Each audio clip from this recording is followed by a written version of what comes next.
Good morning, everyone. It is the 11th of February, as we were just talking about close and Valentine's Day. I'm going to close everything to the right. You are here for getting started with Google, and this part 3, and this is Gmail, so Google Mail. And I'm going to share this video. I don't know if this video is going to work.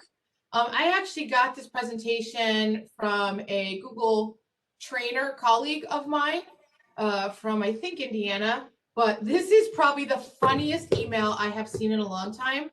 I know there's going to be a little bit of lag, but I'm going to let you watch like the first couple seconds because it's Thursday and we all need to laugh. So just like pull up your coffee and just watch for a second. Hey, Tanner, you going to that all-day meeting tomorrow? I'll be on vacation from Tuesday, June 27th until 2 days ago. Your auto response is still on. I'll be on vacation from Tuesday, June 27th until 2 days ago.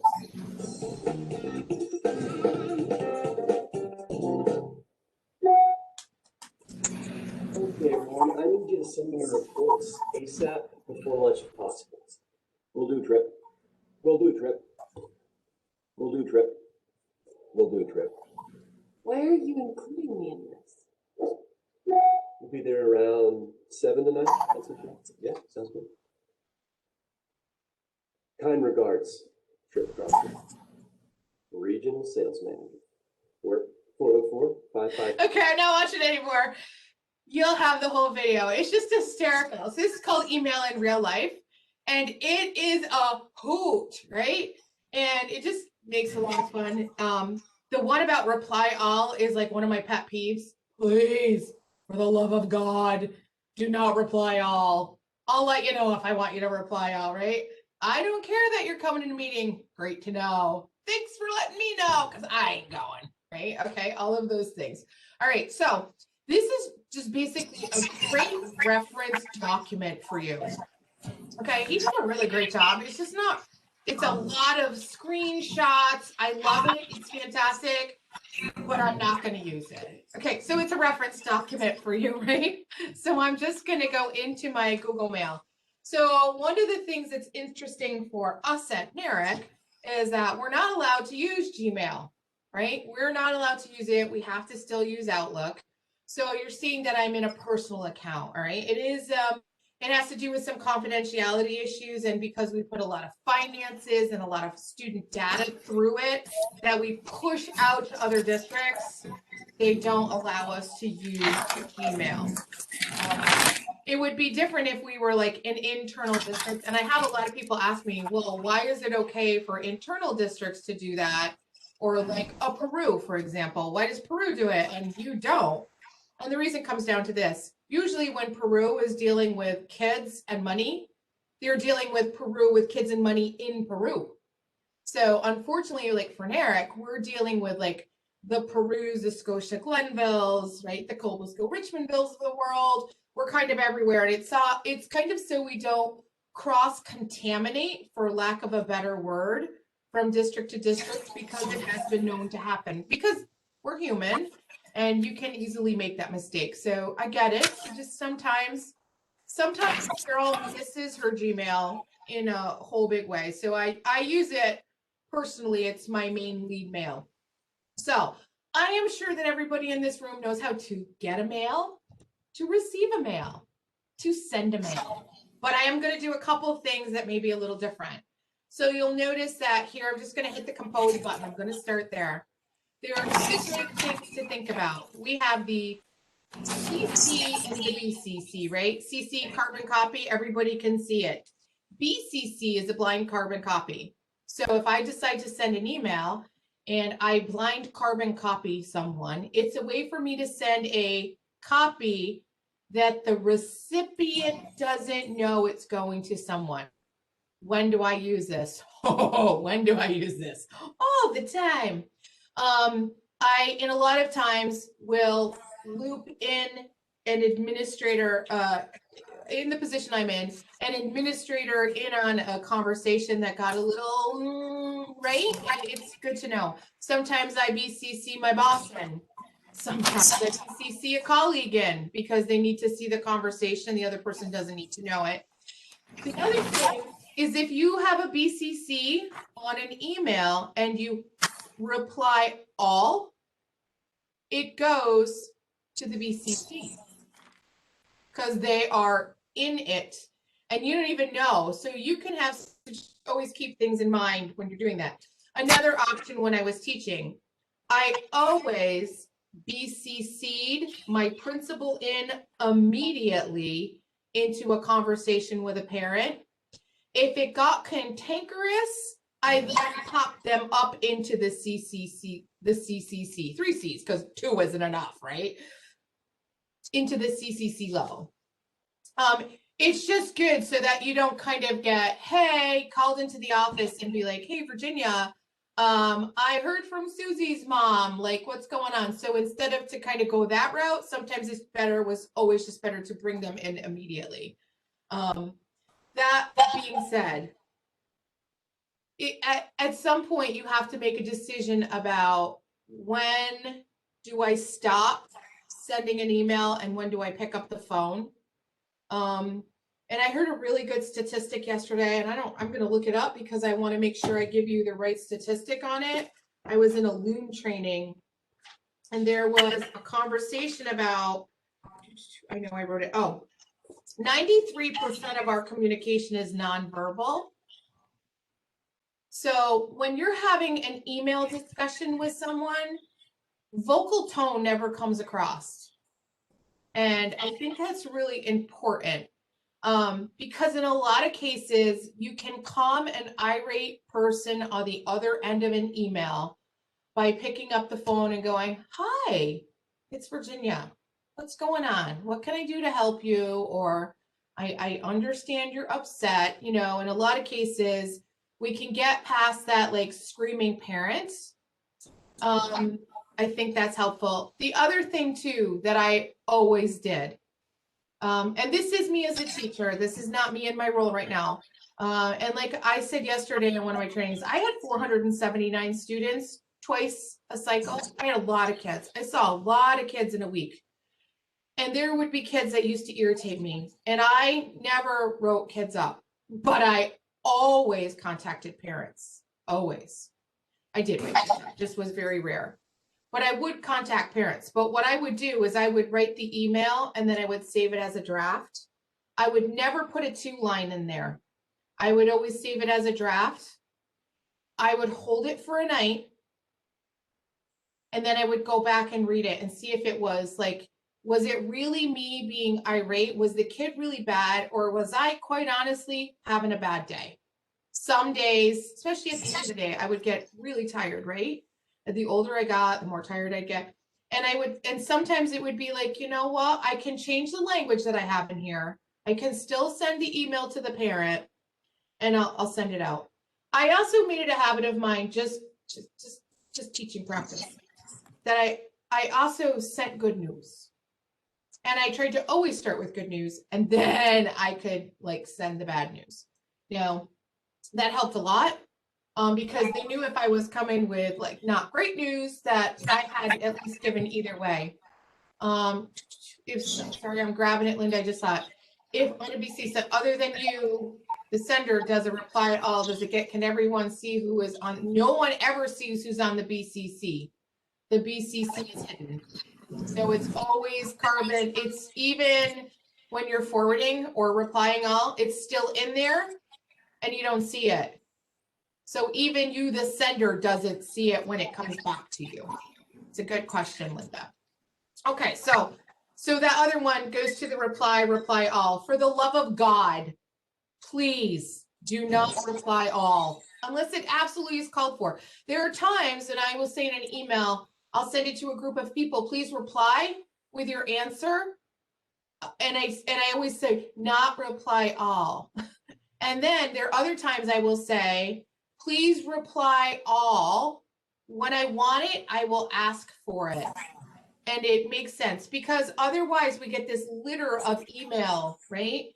And it always happens. I'm on a policy board for our local teacher center and they'll send an attendance thing and they get like, okay, the attendee meeting's left. Please reply if you are attending. And many people. I have an M and N word, starts with M and it ends with N, and it's not mean. Sends a reply all out. And I just get so irritated because I don't need the 34 responses that you are all coming to the meeting. I appreciate that, but for me, that just does not work. Okay, so let's kind of do a little dig. So when I come here and I come to the top, I have a little different format than a lot of you probably have, and we're going to look at the format in a minute. But I'm going to come over here to the little dots, and it asks me kind of like, what is my view? What do I want my view to be? I can have a no split, which is what I have. I can have a vertical split. This looks like my email and Outlook. This actually has come from Outlook lovers, have asked for the vertical split where you have your folders. Well, you have your file, you have your labels, not your folders. You have your emails, and then if I click on an email, it will feed over here and it'll tell me what it is, right? So that comes from Outlook lovers. And then you also have the horizontal split. So the folder file labels on the side, your email on the top, and your information down below. I use the no split. I just want information on the side and my emails. When I open it, it's gonna pop open like that, and then I just use the back arrow. That's just works for me. I mean, everybody has their own preference. So then let's talk about settings. So the settings.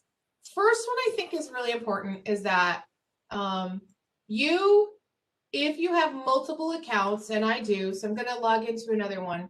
If you have multiple accounts, like I have a salmon account, and so this is my Salmon River account. Not much in here, right? But it's green. It's green for a reason. I use a theme in the background. It's green because Salmon River colors are green, so it helps me. And I have like 6 or 7 different Gmail accounts in school districts, and they're all a little different. And the reason for that is because, quite honestly, my friends, I don't trust myself to send the right email from the right place. I work really hard to keep them separate, but there's a lot of time I might be juggling 5 or 6 different emails. So I'm trying to keep them straight. So I have these colored backgrounds on them, okay? So my NARIC one is blue, but it's in my Outlook, so that doesn't matter. So this is my personal account. It's the Black Scream of Death. No, I changed this one by the seasons. So this one is snow right now. And then my salmon account stays green. My Brushton account stays red, right? So I do it like that. And it's along with the picture. Remember what I talked about the avatar yesterday, having different avatars for different accounts? That is super helpful. So when you come into the settings, and you come down to the themes, you can just view them all, and you have lots of nice, really nice little options. So knowing that spring is coming and I need something besides snow, there's a little bit of beach, right? You can also, by the way, upload your own. This is a picture of my daughter, which you really don't see because she's tucked in underneath over here. She's stuck on top of a mountain.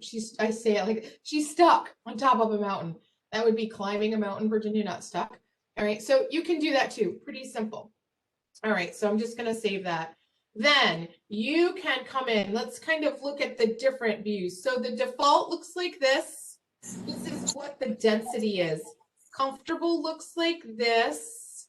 You see they get a little tighter, and compact is even tighter. That's too much for me. I have old eyes now. I used to love compact because I could get a lot of emails on one page. I go more to the default. They're a little looser. So why do I use default? Default shows attachments. And you'll notice I'm going to go to comfortable. That attachment's going to leave. But by default, you can see attachments when they come in. So you can see that this has a doc attached to it. This has a slide presentation. This has a PDF. Right? I like that just because I know if I'm looking for something with attachment, they will come down here below. So that's the default. I really love that setting. Okay, let me keep going. So I also have a different inbox type. You can have some setting might be defaulted by your school. They may want you to have a specific thing.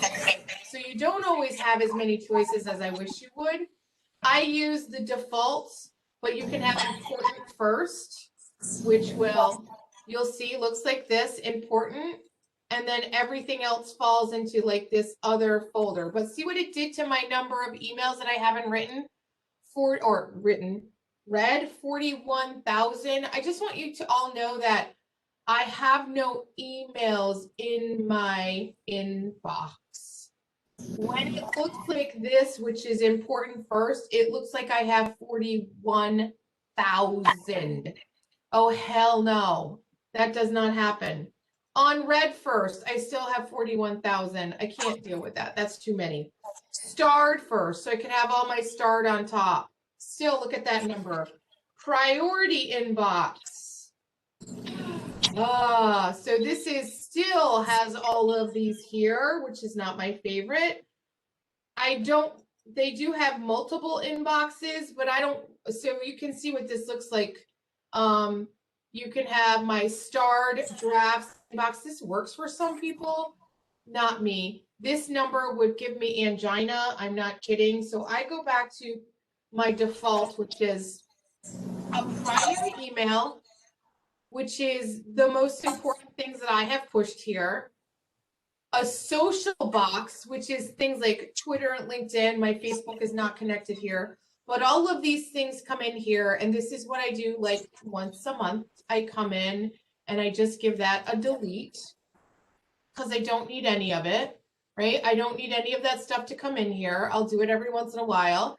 So I'm going to do that again. I'm going to delete the whole set. And I'm going to also come over here and get a pop-up. Select all 194 messages in social. I sure am. So what I like about that is if I get an email from LinkedIn, it goes right into this folder. And that just makes it much easier for me to clean. You also notice that my inbox number is down to 0. Yeah, right? That's because I use this priority, this default mailbox. They used to call this primary. They used to call it priority. They renamed it. I like it like this. Then what else? So my promotions come in here. So this is all of the things like advertisements that I may have signed up for when I go somewhere. I don't delete this as much because I might go to Yankee Candle later today and I might want to just pop in here and look and see if I have a Yankee Candle, but they're all together. And that's what I like about this. They're all together in a neat little bundle, so I can clean them pretty easy. The last one is updates. So if I have to do a like if I sign up for a product, they come in here. My Google Scholar things come in here. Stuff from Cuomo comes in here. My Google Calendar stuff comes in here. Instagram comes in here. So I've kind of trained it where to go. Now, the real reason that I use this layout is because of this folder right here. This is forums. As a Google trainer, we get so many emails. So you can see like 1, 2, 3, 4, 5, 6, 7, 8, 9. 9 emails this morning already. And usually in a day, so yesterday was a very busy day, very busy. There are 6,000 people in this forum, 6 or maybe 7,000 now, people plus, and we email each other all the time. So it's kind of it's a big unit. It's a group that we email into to get responses back about anything that might be down in Google or issues that we're having. But you get all the emails. I could turn them off and just get like daily notifications, but I found that to be, it was too embedded. So I opened it up like this, left it in my forums. When I come over here, they will all look, they don't show up in my inbox. I don't need them to show up in my inbox. I just need to be able to search them. So that, I'm gonna come back to the search in just a minute. We already did the reading pane, which is the equivalent of this little box over here. So conversation view, I'm gonna go back to my inbox. Does anybody use conversation view? You can like say yes in the chat. One of my issues with conversation view is if I turn it on, I don't know if I have any conversations. Okay, so I'm gonna reload my Gmail. I don't know if I have any that will kind of box up into informations. I don't think so. So when you get a conversation, when you have an email with a conversation view, what it does is it takes your any conversation. Let's just say this group right here, the 5 of us. I send you an email, and Kristen responds back to me, and then Katrina responds back to me, and then Dave responds back to me in a reply, or not even in a reply ball, but just responds back to me because I sent the original email. They have a topic, like a subject line. Because the subject line is all the same, they all come together and then they fold on each other. What I don't like about it is that I could miss conversations in that.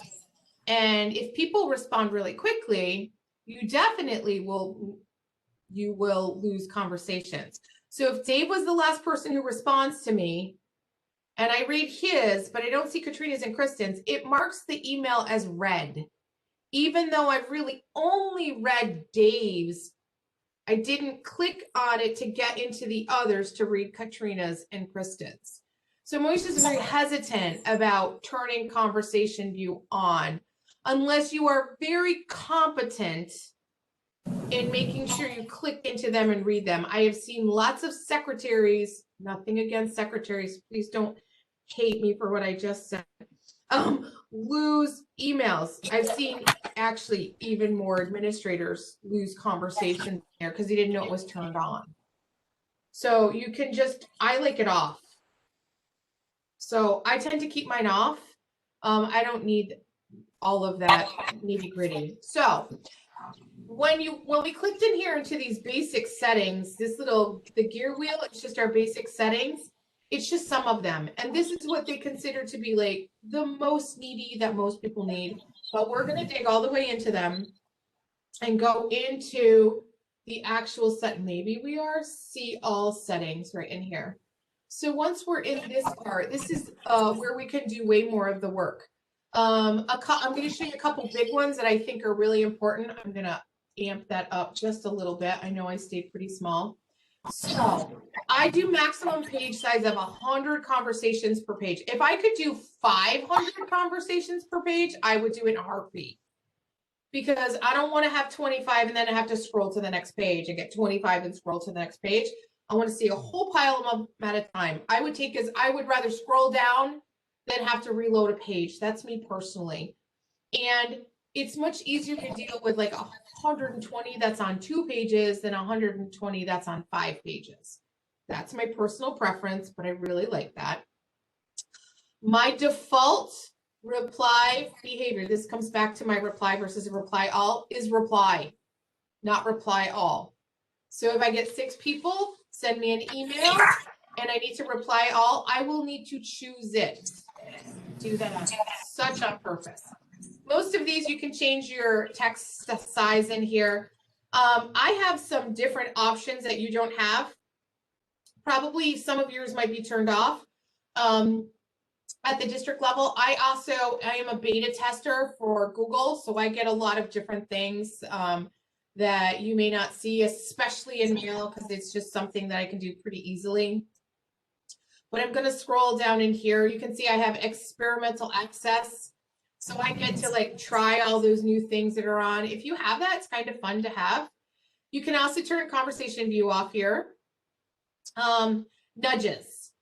So this is personal preference, but if I get an email and I read it, but I don't respond to it, Gmail will bump it to the top of my list and be like, hey, Virginia, you forgot to do this. I so wish we had this in Outlook. We don't. I need that because I may read a mail and not really respond to it. I really like that. I kind of call it Smackovision because it's like, hey, you need to do this. Don't forget it, right? It's pretty simple. So I like that. I have my desktop mail notifications off because I have them sent to my phone. So when I get an email, it comes directly to my phone and I don't need it on my I don't need it on here. I get it on my phone. So that makes it a little easier. All right, you can put your picture in right here. Pretty simple. And then, so this is my massive pet peeve.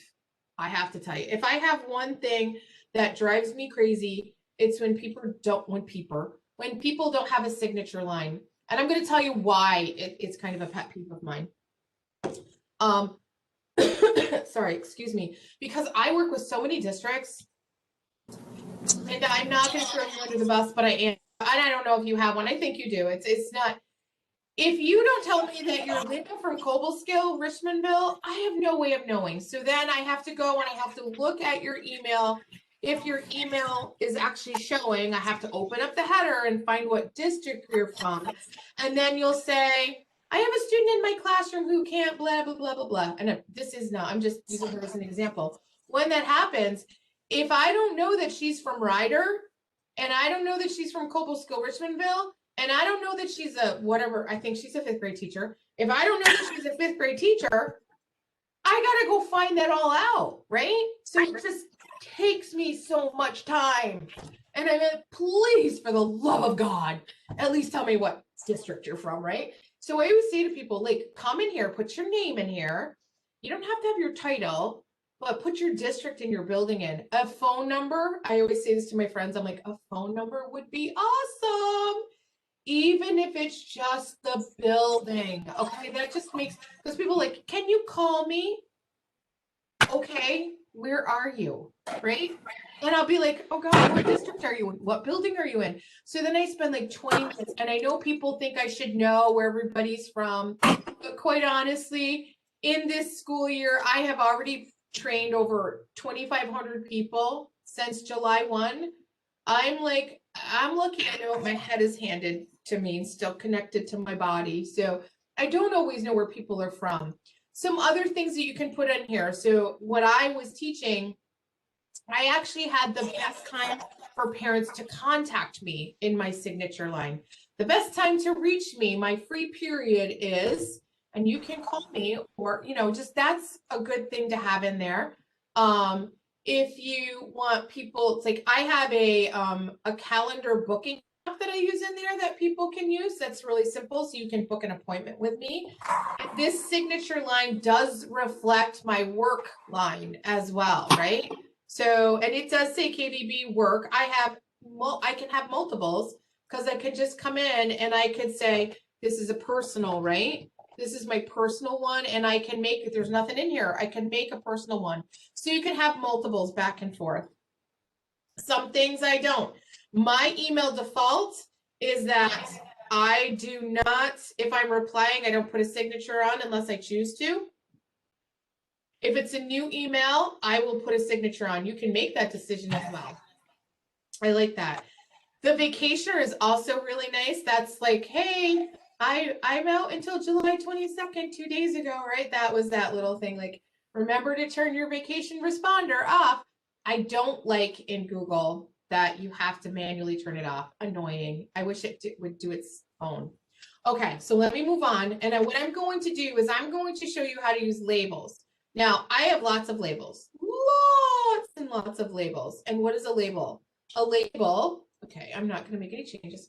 A label is how I can label or folder my email within Google, because Google does not use the concept of folders. And trust me, that's an awesome thing. You probably like, yes, it does. No, it doesn't. It uses the concept of labels. But what it does, and this is why I like it, is I can cross-label my stuff. So I can have stuff that says Google. I can also have stuff that says Google and work related, right? Oh, so I can cross-label, which means it's the equivalent of having two pieces of paper, wrinkly or not, and being able, which are really copies of each other, and being able to file them into two different places. That's a huge benefit, right? So you could have an email from a student. Now, you can put those on yourself, right? You can come in, and that's what a lot of us do. We come in, we put the email, we click on the label, we add the label in. I ain't got time for that. So I have taught Google how to do labels for me. Say, what? What are you talking about, girl? Right? So I have taught their system how to do this. I know, sorry. She's Okay, it's quite a Thursday. character.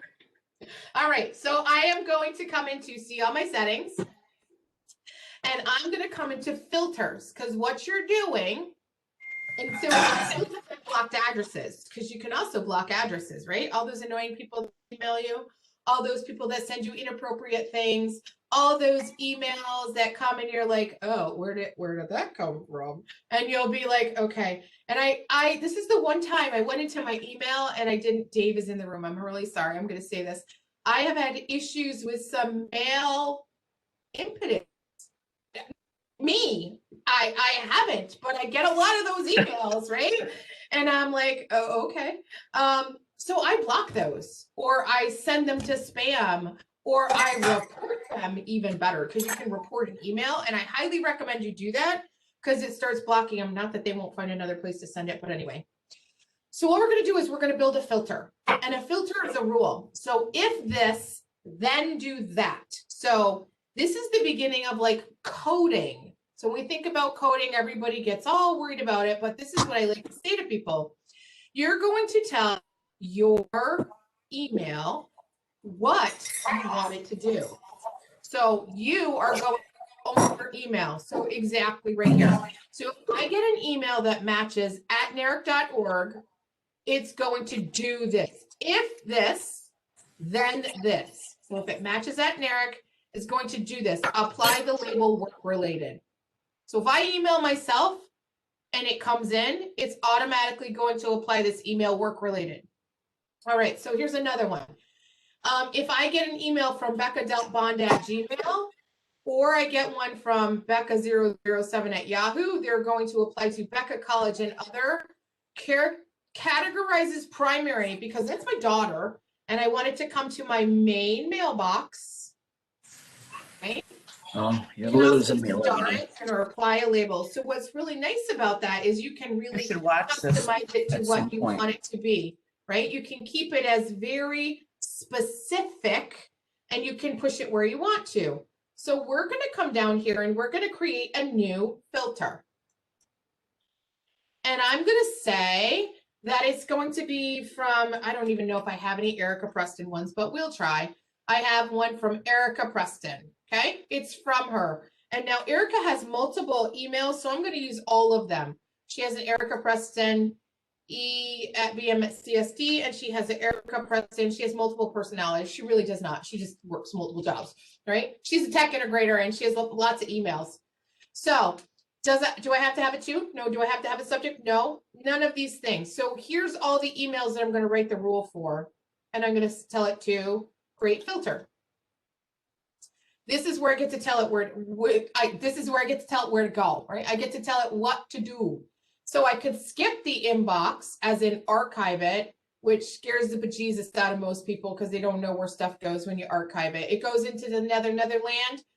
I could mark it as read. Ooh, the perfect example for mark it as read. If you're in a district that sends daily or even periodly, boy, that's a hard word to say. Attendance by the period, you get a lot of attendance. You get like 10 a day and they clog up your email. You can make a filter that wherever it's coming from and has the words, because you would go back in here, either subject or has the words daily attendance, right? Oh, and you can mark it as read. You could make it its own little label so it went off, right? You could skip the inbox and mark it as read, and it will never, ever again clog up your email. Yes, that's a bingo moment. I just saw it, Kristen, right? That's huge. You still have it and you can still search for it because when it has a label, I'm going to be able to say, hey, I want you to pull up all my attendance. And you can look for it because we only need attendance when we need it. God knows we don't need it every day. I teach this to administrators and secretaries and they almost want to kiss me, right? Because that's a huge one. It's a huge thing. So I can apply the label. So I don't have a label here, for Erica. So I'm going to create a new label. I'm going to make a new one and I'm going to call it Erica. She's going to have her own. And I'm just going to create it. I could nest it under other things, right? So nesting is like a folder and a folder and a folder. I don't really need to do that. So I'm just going to keep, I'm going to create an Erica. And you'll see down at the bottom, I have no matching messages. If I did, I'd be able to apply it to all of them. And I would create. You also notice that you can delete emails, right?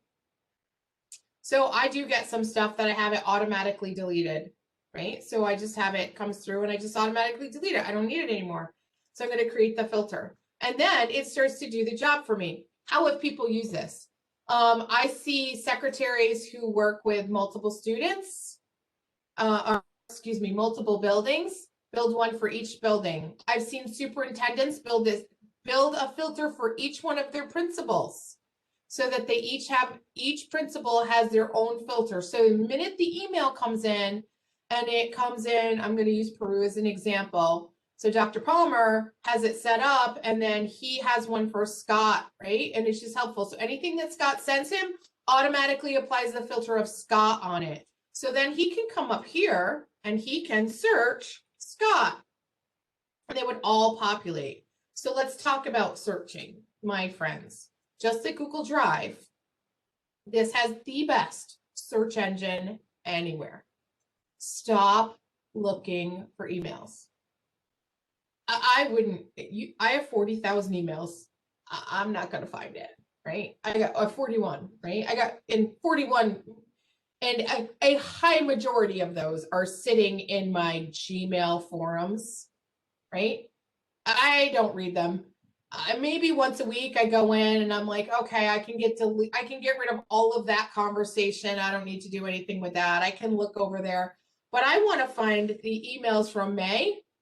So May Ju is our, she's our Google trainer. And I'm going to say, and I'm just going to say it's learning. I don't know. It has the words learning. That's all I need to know. It's from May. It has the words learning. I know it's in there somewhere and I'm just going to search. And there they are. See how fast that was? I didn't have to do any work. I love that because I have read all of them. Yay. Right? So I can just clear that and I can come back and I can do the same thing again. You notice I didn't use the word subject. Kind of like my Google Drive. I don't know what I call stuff, and I sure as heck don't know what other people send me things with a subject. The subject only checks the subject line, but the has the words checks the content of the email and the subject line. So I feel like that is more valuable to use. You also have a few other options in here. You can search by a certain day. So if you know who it's from, that's huge, especially if you like. That's why I don't look for emails anymore, ever. So let me just do this. I'm going to look for all the emails that are from Virginia Bond, and I'm just going to search. But I'm going to stay there within 2 months, because I can just search within a certain time.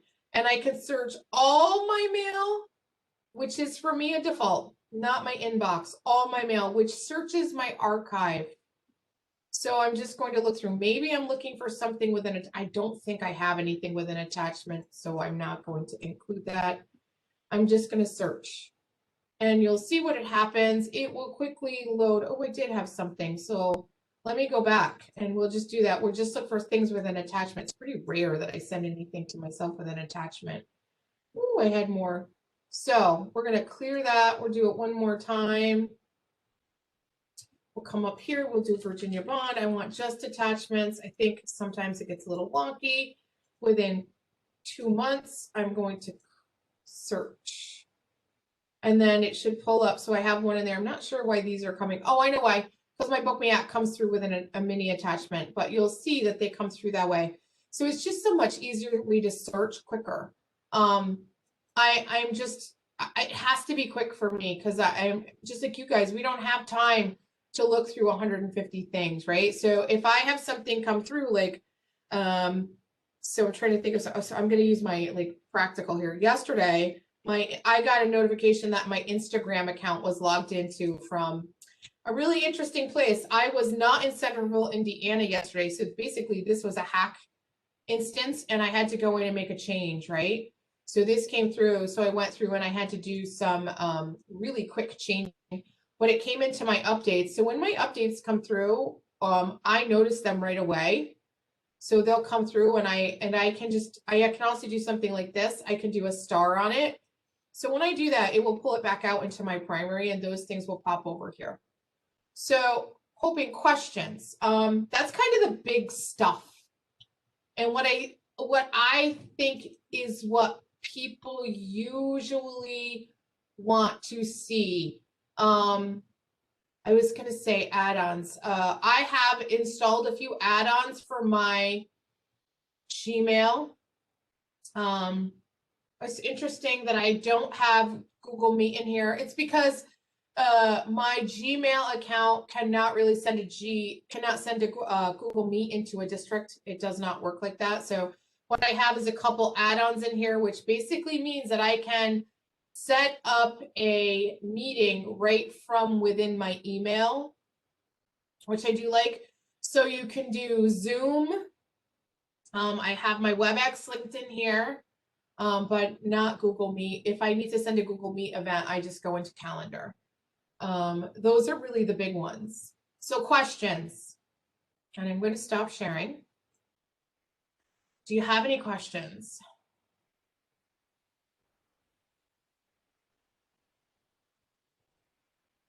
Did you get some tips and tricks today?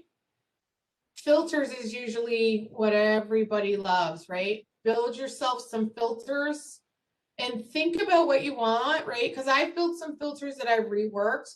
When I'm in district at Salmon River, the way that I have some filters in, let me show those really quickly because that's a good example of filters. Right there. This is a great example of filters running. When I have certain emails come in, they will automatically filter up. I have it set so when the principal emails me, they automatically applies a filter for that building. And I really like that. So if I have a need come in and if it says like iReady, it puts an iReady filter on it. So I can see that this is like an iReady SRE issue. And it could be if it has the word tech integration or Tuesday in it, which is weird, but that's the day I'm there for tech integration. It puts the word tech integration right into it. So that's another really fun thing. You can be really specific in those filters to get them to work for you. And that basically is just getting Google to work for you because it makes life easier. Okay, so I'm done. If you have any questions, I'm going to stick around for a few minutes. I'm going to stop the recording.